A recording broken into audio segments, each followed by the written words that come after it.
जय माता दी दोस्तों, कैसे हैं आप सब। आप सबका स्वागत है आपके अपने चैनल शिव शक्ति प्रेरणा पर। दोस्तों, आज के वीडियो में हम आपको करवा चौथ माता की कथा सुनाने के साथ साथ कुछ ऐसे नियम बता रहे हैं जिनका पालन करना चाहिए। तो सबसे पहले सुनते हैं कथा। एक परिवार में 7 भाई थे और उनकी एक बहन थी। उसका नाम चंद्रावती था। वह बहुत लाडली थी क्योंकि वह इकलौती बहन थी। जब वह बड़ी हुई तो सबको उसके विवाह की चिंता हुई। भाइयों को विवाह के बाद बहन का जाना बहुत बुरा लगा, परंतु शादी तो करनी ही थी। बहन ने शादी के बाद करवा चौथ का व्रत रखा, निर्जल व्रत रखा, कुछ भी नहीं खाया पिया। शाम को भाइयों ने बहन से कहा कि आओ बहन खाना खाएं। बहन ने कहा कि जब चंद्रमा निकलेगा तब खाना खाऊंगी। वह भाइयों की बहुत प्यारी थी, इस कारण पूरे दिन भाइयों ने भी खाना नहीं खाया था। भाइयों ने एक उपाय सोचा कि किसी तरह से बहन का व्रत जल्दी खुलवा दें और फिर सब खाना खा लेंगे। उन्होंने क्या किया कि घर के बाहर जो मैदान था उसमें बहुत सारी आग लगा दी और 2 भाई छलनी को पकड़कर खड़े हो गए और बहन को पुकारने लगे कि जल्दी से चंद्रमा को आकर देख लो, और चंद्रमा निकल आया है। बहन ने ऐसा ही किया। जैसे ही बहन व्रत खोलने बैठी, ससुराल से खबर आ गई कि जल्दी चलो, तुम्हारे पति की हालत बहुत खराब है। बहन ने सोचा कि मैंने तो शादी के बाद कोई भी ऐसा अपराध नहीं किया जिसके पाप की दंड मुझे मिल रहा है। सारे संसार भर की स्त्रियां आज अपने सुहाग की कामना के लिए पूजा कर रही हैं, और मेरे सुहाग को क्या हुआ? क्या कारण है कि मेरे पति इतना सख्त बीमार हो गए और मरने को हैं? उसने पंडित से पूछा कि पति की बीमारी का क्या कारण है। पंडित ने कहा कि पूजा में कोई विघ्न आ गया है, इस कारण से ऐसा हुआ है। पति के ठीक होने का उपाय है कि पूरे साल कृष्ण पक्ष की चौथ का व्रत करो, और उसने ऐसा ही किया। उसके पति को कांटे वाली बीमारी थी। चंद्रावती पूरे 1 वर्ष तक कांटे निकालती रही। अब आँखों पर कांटे रह गए तो करवा चौथ का व्रत आया। वह अपनी नौकरानी से कहकर कि तू इनका ध्यान रखना, मैं करवा चौथ का सामान लेकर आती हूँ।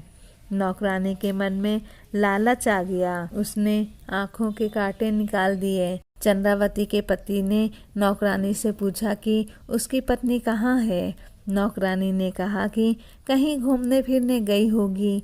चंद्रावती के पति ने समझा कि इसी औरत ने मेरी 1 वर्ष तक सेवा की है, अब यही मेरी स्त्री होगी, और उसे अपनी रानी बनाने का वचन दे दिया। जब चंद्रावती सामान लेकर आई तो उसके पति ने उससे कहा, निकल जा, इसी औरत ने मेरी सेवा की है, अब यही मेरी रानी है। अगले वर्ष जब करवा चौथ आई तो चंद्रावती पूजन के समय अपनी ही कहानी कहने लगी। इस प्रकार एक बहन थी, उसके भाई उसको बहुत प्यार करते थे। उन्होंने करवा चौथ के दिन कच्चे चंद्रमा को अर्घ दिलवा दिया था, और तभी उसके पति को कांटे की बीमारी हो गई। कहानी कहते कहते स्त्री की आंखों से अविरल आंसू गिरते रहे। रोती हुई उसने कहानी जारी रखी और पति के बुरे व्यवहार के बावजूद उसके दीर्घ जीवन और स्वास्थ्य की कामना की। इस प्रकार से उसके कहानी उसके पति ने सुन ली तो उसने सोचा, यही मेरी असली स्त्री है। दूसरी औरत तो नौकरानी थी, और उसके बाद उसने नौकरानी को निकाल दिया और चंद्रावती को फिर से एक बार अपना लिया। इस प्रकार से चंद्रावती के सुहाग की रक्षा हुई। 7 भाइयों की कहानी से प्रसन्नचित्त होकर कहा कि जैसे करवा चौथ व्रत से मेरे सुहाग की रक्षा हुई है, हे गौरी माता, वैसे ही औरों की सुहाग की बना रहे। जय करवा चौथ माता की। दोस्तों, ये तो हो गई कथा। अब जानते हैं कि कौन से ऐसे नियम हैं जिनका पालन करना चाहिए।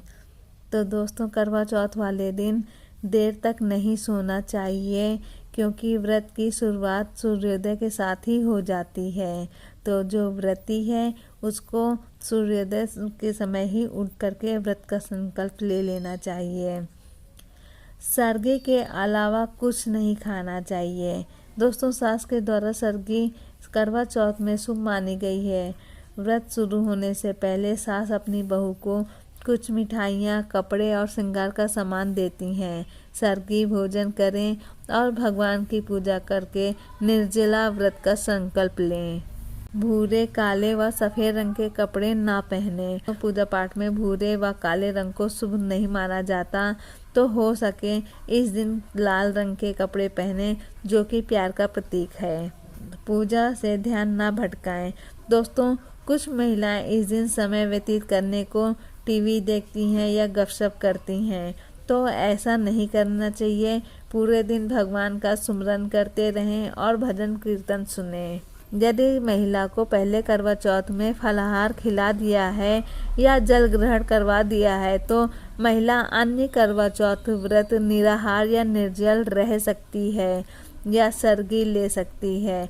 वैसे इस व्रत में चंद्रोदय तक जल नहीं पिया जाता, लेकिन अगर महिला बीमार है तो जल ले सकती है। इस व्रत में सुहागिन महिलाओं के अलावा वो कन्याएं भी व्रत रख सकती हैं जिनका विवाह तय हो चुका है, लेकिन कुंवारी कन्याएं चंद्र दर्शन नहीं करेंगी, वो तारों को देख कर के व्रत खोलेंगी। व्रत वाले दिन कथा सुनना बेहद जरूरी है। मान्यता है कि करवा चौथ की कथा सुनने से विवाहित महिलाओं को सुहाग बना रहता है, उनके घर में सुख समृद्धि आती है। व्रत की कथा सुनते समय साबुत अनाज और मिष्ठान साथ रखना चाहिए। कथा सुनने के बाद बहुओं को अपनी सास को बायना देना चाहिए। व्रत वाले दिन संध्या के समय चंद्रोदय से लगभग 1 घंटा पहले शिव परिवार की पूजा करनी चाहिए। पूजा के बाद चंद्रमा निकलने पर चंद्र पूजन और अर्घ्य देना चाहिए। इसके बाद पति की लंबी उम्र की कामना करके पति को तिलक लगाएं, उनका आशीर्वाद और घर के बड़ों का आशीर्वाद लें। इसके बाद पति के हाथों से जल ग्रहण करके व्रत खोलें। दोस्तों, ये तो रही आज के वीडियो में संपूर्ण जानकारी। अगर आपको मेरा वीडियो पसंद आए तो प्लीज़ मेरे वीडियो को लाइक करें और कमेंट करें।